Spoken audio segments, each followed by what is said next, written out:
अनकहे इसका chapter 9। Sneha, thank you Soeb ji. और रुखसार, अब ठीक है ना? सोएब, हाँ ठीक है, अपने रूम में है, आराम कर रही है। मैं छत पर हूँ, शाम होने वाली है इसलिए पेड़ों में पानी डालने आया था। स्नेहा, आपकी छत पर भी पेड़ है क्या? मुझे फ्लावर बहुत पसंद है और मैं बहुत सारे फ्लावर की पिक भी क्लिक कर रखी है। सोएब, हम अच्छा, मतलब मैडम को फोटोग्राफी का भी शौक है। स्नेहा, जी हाँ, थोड़ा बहुत कभी कभी क्लिक कर लेती हूँ। हम मतलब अच्छा, मैडम जी को फोटोग्राफी का भी शौक है। स्नेहा, जी हाँ, थोड़ा बहुत कभी कभी क्लिक कर लेती हूँ। सोएब, मैं दिखाता हूँ, अपनी छत पर मैंने बहुत सारे प्लांट लगाए हैं फ्लावर वाले। तभी सोएब स्नेहा को वीडियो कॉल किया। स्नेहा वीडियो कॉल रिसीव करती है और सोएब बैक कैमरा से अपनी छत पर रखे सारे पेड़ पौधे स्नेहा को दिखाता है और स्नेहा सारे पेड़ पौधे देखकर बड़ी खुश हुई। तभी सोएब स्नेहा को इतना खुश देखकर उसे देखता ही रह गया। तभी स्नेहा वीडियो कॉल डिस्कनेक्ट करती है और सोएब को डायरेक्ट वॉइस कॉल करती है। सोएब कॉल रिसीव किया और हाँ बताओ, कैसे लगे तुम्हें मेरे सभी फ्लावर और प्लांट? स्नेहा बोली, बहुत ही प्यारे रेयर फ्लावर थे। मैंने अपनी बालकनी में 23 प्लांट लगा रखा है। इतना बोलकर स्नेहा छींक आ गई। तभी सोएब ने पूछा, अरे स्नेहा, तुम्हें सर्दी हो गई है क्या? स्नेहा ने कहा, पता नहीं, बस थोड़ा सा सर दर्द हो रहा है। सोएब ने कहा, तुम एक काम करो, काढ़ा बनाकर पी लो ना, तुम्हारा सर दर्द और जुकाम दोनों बिल्कुल ठीक हो जाएगा। स्नेहा ने इरिटेट होते हुए कहा, क्या आप भी मम्मी वाला काम बता रहे हो? काढ़ा पीना मुझे बिल्कुल पसंद नहीं है। अगर मम्मी ने सुन लिया तब तो वो जरूर पिलाएंगे और मुझे काढ़ा नहीं पीना। सोएब ने कहा, अच्छा, काढ़ा नहीं पीना, दवा ले लेना, वरना अगर ज्यादा सर दर्द बढ़ा तो फीवर भी आ सकता है। स्नेहा सवालिया अंदाजे से पूछा, अच्छा, आपको कैसे पता? सोएब ने कहा, अरे बस पता है। तभी स्नेहा एक बार और छींक आ जाती है।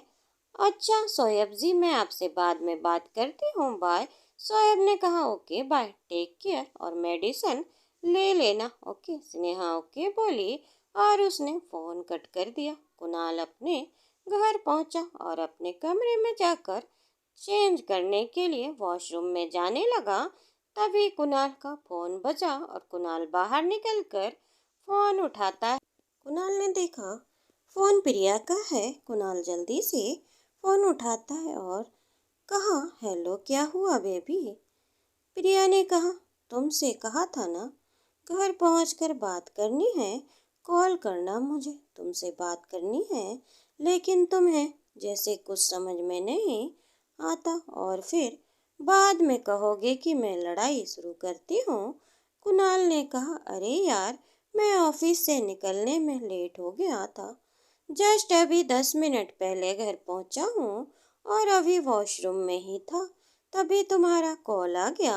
अभी चेंज भी नहीं किया, इसीलिए अभी तक कॉल नहीं कर पाया। चेंज करके तुम्हें ही कॉल करने वाला था। अच्छा, अब तुमने कर लिया है, बता दो क्या बात करनी थी?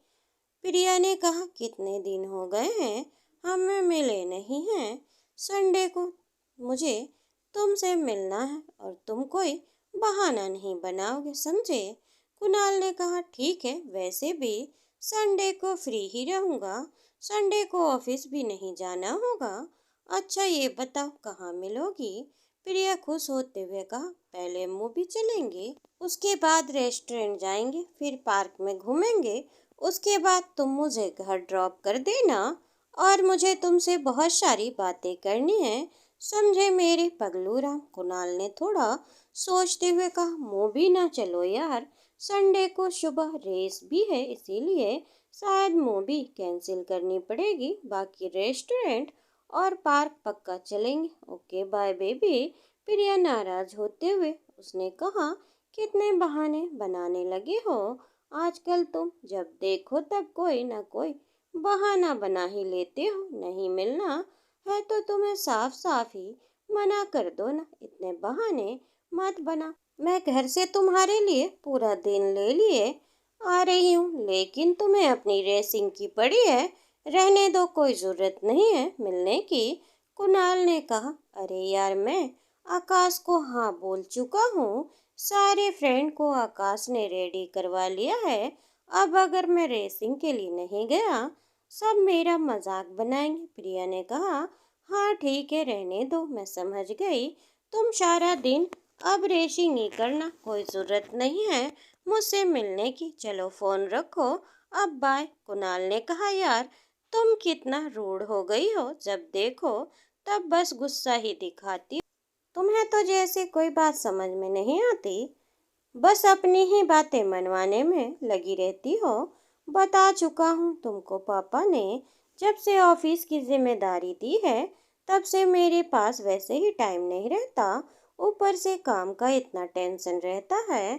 हफ्ते में एक ही दिन मुझे अपने दोस्त के साथ रहने को और रेसिंग के लिए टाइम मिलता है। और तुम सब जानती हो रेसिंग मेरे लिए क्या है। पहला प्यार, हॉबी है, मेरा सुकून है। प्रिया, उसने कहा, हाँ जानती हूँ, और ये भी जानती हूँ कि अब हम संडे को नहीं मिलेंगे। तुम रेसिंग ही करो, बाय। इतना बोलकर प्रिया गुस्से में फोन काट दिया। कुणाल का भी मूड खराब हो जाता है। वो भी दोबारा कॉल करके प्रिया से बात करने की कोशिश नहीं करता, ना ही उसे मैसेज किया।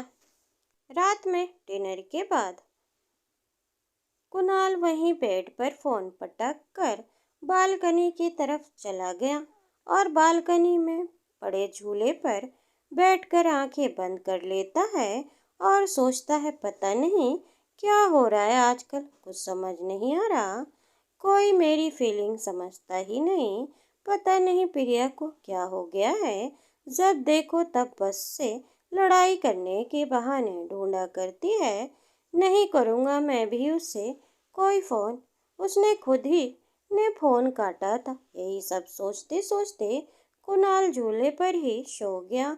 स्नेहा अपने रूम में जाकर बेड पर लेट गई और अपना फोन उठाकर शोएब को फोन मिलाने लगी। शोएब ने तुरंत फोन रिसीव करते हुए कहा, क्या हुआ स्नेहा, सोई नहीं? स्नेहा ने कहा, अभी नहीं।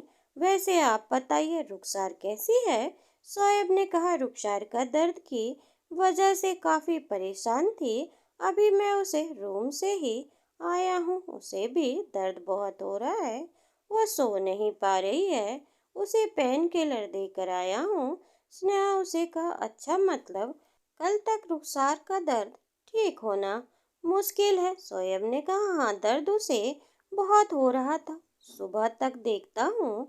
अगर उसका दर्द कम नहीं हुआ तो डॉक्टर के पास ले जाऊंगा। स्नेहा बोली, हाँ ये ठीक रहेगा। वैसे शोएब जी, आप सोने तो नहीं जा रहे थे? मैं इतनी रात को कॉल कर दी। शोएब ने कहा, अरे नहीं, इतनी जल्दी कहाँ सोता हूँ मैं, अच्छा हुआ कॉल कर लिया, वैसे भी बोर हो रहा था। स्नेहा ने कहा, अच्छा, और बताइए क्या कर रहे थे? खाना हो गया आपका? शोएब ने कहा, हाँ खाना खा चुका, अब सो नहीं जा रहा था। स्नेहा बोली, अच्छा सो जाइए, आप कल बात करते हैं। शोएब ने कहा, अच्छा, कल मिलते हैं, बाय, गुड नाइट। स्नेहा ने भी बाय गुड नाइट कहा और फोन कट कर दिया। स्नेहा ने अपने मन में कहा, शोएब जी कितने अच्छे हैं, आजकल ऐसे लड़के देखने को नहीं मिलते। इतना सोचकर स्नेहा मुस्कुराने लगी और कुछ देर बाद सो गई। दोपहर को स्नेहा कोचिंग के लिए रेडी हुई और घर से बाहर निकलकर वो पहले रुखसार के घर गई। रुखसार के घर पहुंचकर रुखसार की अम्मी स्नेहा को देखा और उसने कहा, अरे बेटा, रुखसार ने तुम्हें बताया नहीं क्या, वह आज कोचिंग नहीं जाएगी? स्नेहा ने कहा, अरे आंटी, मुझे पता है, रुखसार ने मुझे कॉल करके बता दिया था, मैं उससे मिलने आई हूँ। रुखसार की अम्मी उसे कहा, अच्छा, रुखसार अपने रूम में है, सीढ़ियों से ऊपर जाकर लेफ्ट वाला कमरा रुखसार का है, चली जाओ। स्नेहा ने कहा, थैंक यू आंटी, वो सीधे रुखसार के रूम में चली गई और रुखसार को उसे देखकर बड़ी खुश हुई। उसने कहा, आओ स्नेहा, मैं बस तैयार होकर अभी बैठी हूँ। स्नेहा ने कहा, अच्छा तुम अभी जा रही हो क्या? रुखसार ने कहा, हाँ डॉक्टर के क्लिनिक। सोएब भाई ने अभी कॉल किया था, बोला सोएब भाई बोलना जल्दी से तैयार हो जाओ, बस वो आ ही रहे हैं। स्नेहा ने कहा, अच्छा दिखाओ मुझे अपना पैर। हाँ यार, यह भी कल के जैसा ही दिख रहा है, दर्द कुछ कम हुआ या नहीं? रुखसार ने उदासी से अपना सिर ना में हिलाते हुए कहा, कहाँ यार, वैसे ही कल की तरह। अब देखो डॉक्टर क्या बताते हैं। स्नेहा और रुखसार आपस में बात कर ही रहे थे कि तभी शोएब रुखसार के कमरे में आया। उसने कहा, तुम तैयार हो गए? रुखसार ने तभी उसकी नज़र स्नेहा पे पड़ी। उसने कहा, अरे स्नेहा, तुम यहाँ? स्नेहा ने मुस्कुराकर कहा, जी वह रुखसार से मिलने आई थी। शोएब ने रुखसार की तरफ देखकर कहा, अगर मिल लिया हो तो प्लीज चलो, वरना डॉक्टर नहीं मिलेंगे। स्नेहा जल्दी से खड़ी हो गई और उसे कहा, चलो रुखसार, मैं तुम्हारी सीढ़ियाँ उतरने में हेल्प कर देती हूँ। रुखसार को शोएब और स्नेहा पकड़कर सीढ़ियाँ उतार दी और बाहर आकर रुखसार शोएब की बाइक पर बैठ गई। तभी शोएब ने कहा, तुम भी बैठ जाओ, स्नेहा तुम्हें कोचिंग तक ड्रॉप कर दूंगा और उधर से ही रुखसार को लेकर क्लिनिक चला जाऊंगा। स्नेहा नहीं में अपना सर हिलाया। इससे पहले कि वह कुछ बोल पाती, रुखसार ने स्नेहा का हाथ पकड़ा, उसे अपने साथ पीछे बिठा लिया और उसे धीमी में कहा, चलिए शोएब भाई, मैं स्नेहा को बैठा लिया है। कोचिंग सेंटर के बाहर जाकर शोएब ने बाइक रोक दी और स्नेहा उतर गई। उसने दोनों को बाइक कहा और कोचिंग सेंटर के अंदर चली गई। स्नेहा कोचिंग में अकेले घर वापस आई। थकी होने की वजह से वह सो गई। शाम को स्नेहा का फोन बजा और स्नेहा ने बिना नंबर देखे ही उसने कॉल पिक कर लिया। हेलो कौन? उधर से अंजलि ने कहा, हे भगवान, ये लड़की कितना सोती है, फिर सो रही है। स्नेहा की आंख जल्दी से खुल गई। उसने कहा, हाँ थोड़ा सा, पहले ये सब छोड़ो और ये बता तू कहाँ थी? तेरे भाई ने फोन उठाया था और बोला कि तू मार्केट गई है, उसके बाद तू अब मार्केट से आई है क्या? तेरे भाई ने तुझे बताया नहीं? मैंने फोन किया था। अंजलि ने कहा, सांस ले ले मेरी माँ, फिर से बताती हूँ तुझे। हाँ मैं मार्केट गई थी और मार्केट से आते हुए बहुत लेट हो गई। फिर बुआ ने इतना खाना खिला दिया कि मैं कब सो गई पता नहीं चला, और सुबह बुआ के यहाँ कुछ रिश्तेदार आ गए, उन्हीं के साथ बैठी थी, अभी गए हैं वो सब, तो मैंने सोचा तुझे कॉल कर लूँ। और तुझे पता है यहाँ पर कितने सारे लोग, और सबसे मिलते मिलते एक कितना टाइम हो गया पता ही नहीं चलता। स्नेहा उसकी बातें सुनकर बोली, अच्छा ये बता कब तक आएगी तू? मैंने कोचिंग स्टार्ट भी कर दी है और तुझे पता है बेचारी रुखसार के पैरों में चोट लग गई। आज मुझे कोचिंग से अकेला जाना पड़ा। अकेले आते वक्त मैं तुझे बहुत मिस कर रही थी। तभी अंजलि ने उससे कहा, हाँ हाँ, मतलबी कहीं की, काम के वक्त ही तुझे मेरी याद आई। इतना कहकर दोनों हंसने लगी। तभी अंजलि ने उसे कहा, देख फिर से बुआ मुझे आवाज लगा रही है, ये लोग मुझे ठीक से बात भी नहीं करने देते। चल अच्छा, मैं तुझे बाद में कॉल करूंगी अगर टाइम मिला। स्नेहा ने कहा, अच्छा ठीक है, जा बाय। स्नेहा फोन की तरफ देखते हुए कहा, लाओ रुखसार से पूछ लूं डॉक्टर ने क्या कहा है। स्नेहा ने रुखसार को फोन मिलाया। रुखसार ने पहली ही रिंग में फोन रिसीव कर लिया। स्नेहा उसे कहा, हेलो रुखसार, क्या हुआ? डॉक्टर के क्लिनिक गई थी, डॉक्टर ने क्या बताया? रुखसार ने कहा, हाँ डॉक्टर ने कहा हल्की सी मोच है और उन्होंने कुछ दवाई दी है। आज मैं मसाज के लिए बोला है, दवाइयाँ टाइम पर लो, पेन 1-2 दिन में ठीक हो जाएगा। बट सोइलिंग जाने में कुछ वक्त लगेगा। स्नेहा ने कहा चलो अच्छा, आज का दिन चला ही गया और कल संडे है, मंडे तक देख लो। तुम अगर दर्द ठीक हो गया तो कोचिंग चलना, वरना फिर तुम रेस्ट करो 1-2 दिन और।